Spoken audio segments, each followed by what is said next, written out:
Olá, pessoal, tudo bem? Bem-vindos ao vídeo 5 da unidade 1, que versa sobre os números reais, a reta real, equações e inequações. Eu estou aqui para a gente ter uma conversa agora sobre os conceitos de supremo e ínfimo de um conjunto, pois são conceitos que quem já chegou no simulado do quilômetro 42 deve ter visto que existem alguns problemas que abordam esses conceitos. Vamos lá?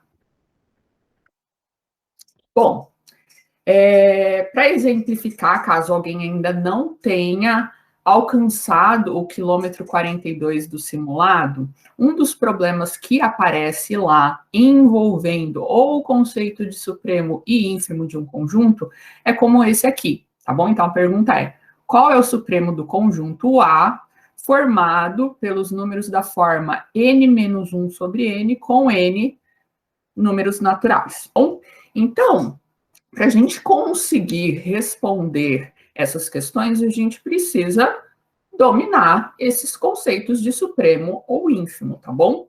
Antes de eu trazer a definição formal, eu achei que seria interessante a gente pensar em ideias introdutórias. O primeiro deles que eu trouxe é o conjunto dos naturais, tá bom? Então a gente sabe que o conjunto dos naturais ele está contido no conjunto dos números reais. E aí a gente vai avaliar como é que é o comportamento desse conjunto dos naturais frente ao conjunto dos números reais. Para isso, para a gente conseguir visualizar, a gente vai fazer aquela analogia de que os números reais ele pode ser interpretado como a reta numerada, tá bom? Então, quando a gente olha especificamente o conjunto dos naturais, sobre a reta numerada, a gente tem o conjunto, né? O 0, o 1, o 2, o 3, o 4, o 5 e assim por diante, tá bom?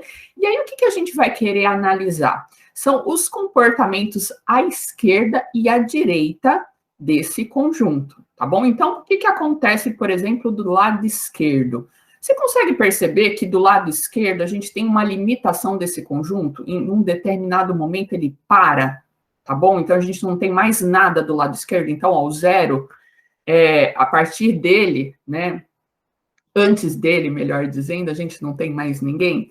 Em compensação, o conjunto dos naturais, quando a gente olha o lado direito, ele não termina, ele continua. O que a gente percebe? Que o conjunto dos naturais, ele é limitado à esquerda, mas é ilimitado à direita, tá bom? Eu sempre consigo encontrar um valor maior, né? Bom, isso é em relação ao conjunto dos naturais. A gente pode pensar num outro conjunto, por exemplo, esse aqui, tá bom? Um conjunto de todos os números reais que são maiores que 1 e menores ou iguais, desculpa, a 3, tá bom? Então, quando a gente olha esse conjunto na reta, olha o comportamento dele. A gente tem uma limitação dele tanto à esquerda como à direita, né? Então, olha, eu consigo ver que a partir de um momento eu não tenho mais números que pertencem a esse conjunto do lado esquerdo, tanto em relação ao lado direito, tá bom? Um terceiro exemplo que vai conversar um pouquinho mais com os problemas que vocês vão encontrar no simulado de quilômetro 42. Esse aqui, tá bom? Então, olha, eu quero todos os números que sejam da forma 1 sobre n ao quadrado com n natural, tá bom? Aí, que números que são esses, Fabiana? Para a gente pensar, lembra primeiro que aqui, embora os naturais a gente esteja considerando zero, nesse caso não dá para a gente começar com o zero, porque seria uma definição, seria uma divisão não definida, tá? Então, a gente começa a partir do 1. Então, o primeiro número que eu teria era 1 sobre 1 ao quadrado, que dá 1, e 1 dividido por 1 dá 1. Aí, qual que é o próximo número desse conjunto? Ah, é o n igual a 2. Então, eu tenho 1 sobre 2 ao quadrado, que é 4, 1 sobre 4, 0,25. E assim eu vou construindo, ou melhor, né, vou vendo quais são os números que pertencem a esse conjunto. E qual é o comportamento desse conjunto na reta? Vamos ver? É esse aqui, tá bom? Olha só, lembra que a gente viu que o primeiro elemento desse conjunto era o 1? Aí lembra que a gente viu que o segundo elemento desse conjunto era o 1 sobre 4, que é 0,25. E o terceiro elemento desse conjunto? Bom, ele é o 1 sobre 9, né, que é quase 0,1, então ele está aqui pertinho. E assim eu vou construindo os elementos do meu conjunto. E olha só que interessante, né? Esses números eles vão ficando cada vez menores e mais próximos do zero. E aí, vamos pensar de novo na nossa história da limitação à esquerda e à direita. O que eu consigo ver desse conjunto? Ele tem tanto uma limitação à esquerda como uma limitação à direita, tá bom? Então, essas limitações, elas nos levam à definição que eu vou apresentar para vocês agora. A definição, a gente começa primeiro com a ideia de dizer que um conjunto é limitado superiormente. Como é que isso acontece? Você vai pegar um subconjunto dos reais, um subconjunto não vazio, e ele vai ser limitado superiormente quando existir um x pertencente aos reais, tal que todos os elementos desse conjunto sempre são menores ou iguais a esse x, tá bom? Esse x, se existe, ele é chamado de majorante do conjunto A. Nossa, Fabiana, não entendi. Trouxe aqui o nosso exemplo que a gente já discutiu, que ele tem um comportamento tanto de ser limitado à direita como limitado à esquerda, quando a gente, né, ainda estava construindo essa ideia. Agora a gente quer, de fato, olhando a limitação à direita, a gente vai dizer que, né, formalizar isso, dizendo que ele é limitado superiormente. E aí, quando é que ele é limitado superiormente? Quando eu sempre sou capaz de encontrar um número que seja maior ou igual a todos que estão lá dentro.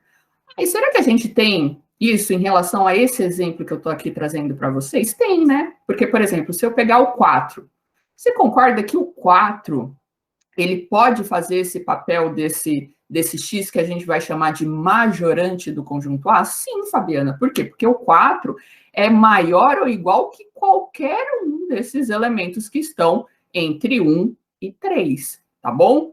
Ai, Fabiana, mas eu não pensei no 4, eu pensei no 5. Perfeito. Tá? Por quê? Porque o 5 também faz um papel de majorante do conjunto A. Por quê? Porque todos os elementos, 5 é maior que todos os elementos do conjunto A.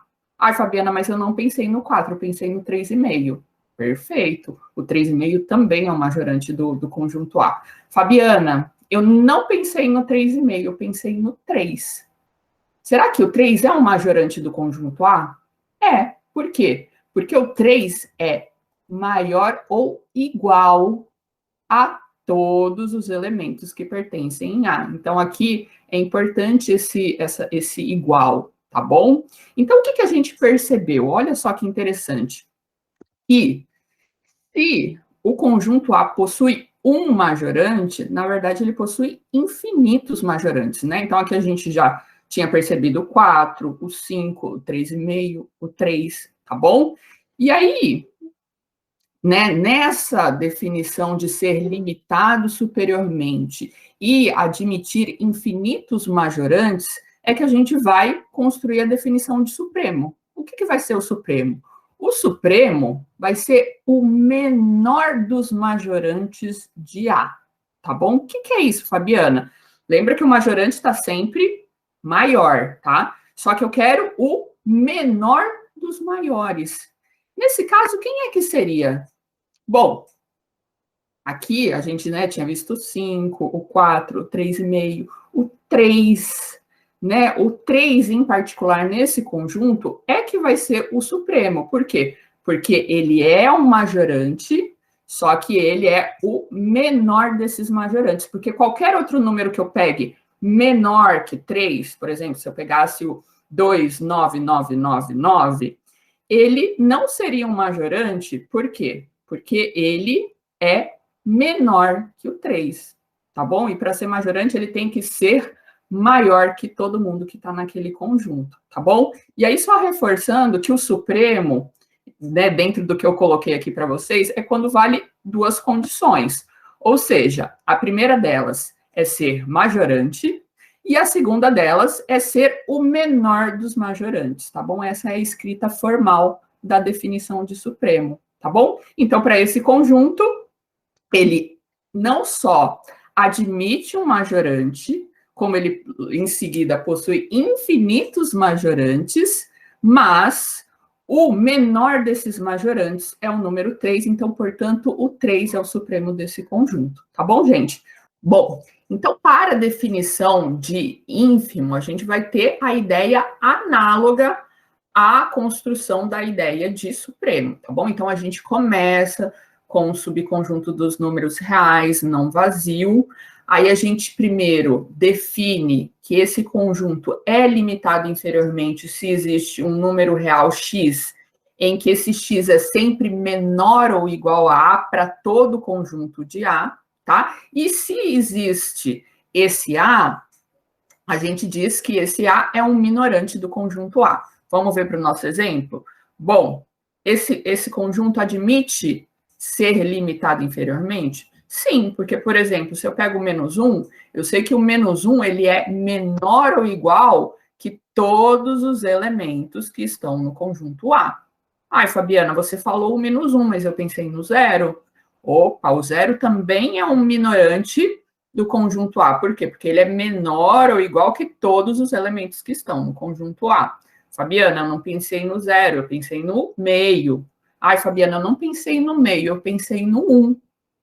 Opa, o 1 também é um minorante do conjunto A. Por quê? Porque ele é menor que todos os elementos que estão no conjunto A. Tá? E aí, assim como aconteceu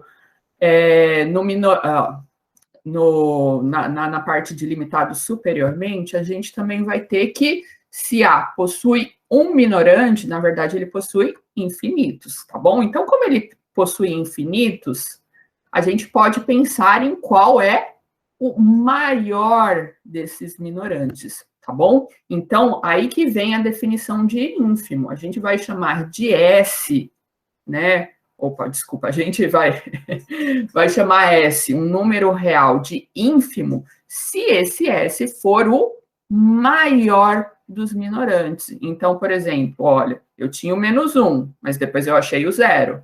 Então, o menos 1 não pode ser o ínfimo. Ah, eu achei o meio, então não pode, o zero não pode mais ser o ínfimo. Opa, eu achei o 1.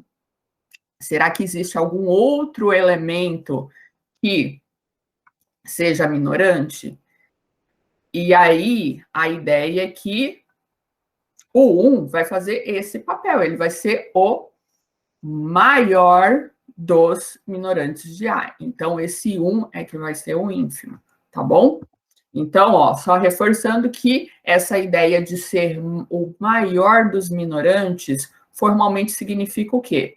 Que ele tem que ser um minorante, ou seja, ele sempre tem que ser maior, ele tem que ser sempre menor que qualquer elemento do conjunto A, e além disso, ele tem que ser o maior desses minorantes, tá bom? Então, só para a gente ver se a gente entendeu bem essas definições, eu vou voltar para os nossos três exemplos, tá bom? Então, por exemplo, no primeiro caso, que é o conjunto dos naturais, o que eu percebo? Eu percebo que ele é limitado inferiormente, mas ele não é limitado superiormente, tá bom? Então, ele não vai ter um supremo, mas ele vai ter um ínfimo. Quem que é o ínfimo dele? O maior dos minorantes, tá bom? E aí, aqui não é difícil a gente ver que vai ser o zero, tá bom? No próximo caso, que é o conjunto dos números reais que estão entre 1 e 3, tá bom? Em que o 3 está no conjunto, o 1 não. A gente olha para esse conjunto, a gente consegue perceber que ele é tanto limitado superiormente como limitado inferiormente. Então, ele vai admitir tanto supremo como ínfimo. Quem que é o supremo? É o 3. Quem que é o ínfimo? É o 1, tá bom? O nosso último exemplo, que é o conjunto dos números da forma 1 sobre n ao quadrado com n, um número natural. A gente tem esse comportamento aqui, então a gente consegue ver que ele é tanto limitado inferiormente como limitado superiormente, certo? Quem que é o supremo desse conjunto? O número 1, tá bom? E quem que é o ínfimo desse conjunto? O zero. tá bom? Por quê? Porque a gente tem esse comportamento de que cada vez ele vai se aproximando mais do zero, tá bom, gente? Então é isso. Eu espero que com essas definições vocês consigam fazer os problemas que estão no simulado no quilômetro 42. Se vocês tiverem dúvidas, dificuldades, reforço a importância de vocês estarem postando essas dúvidas nos fóruns para que a gente possa ir acompanhando, inclusive dando um feedback, tá? Lembra que nem eu falei para vocês, eu vou gravando os vídeos conforme eu vou vendo as dificuldades que vocês estão tendo em relação à resolução, o trabalho a ser desenvolvido na unidade 1, tá bom? Então, eu me despeço aqui, até o próximo vídeo. Tchau, tchau, pessoal.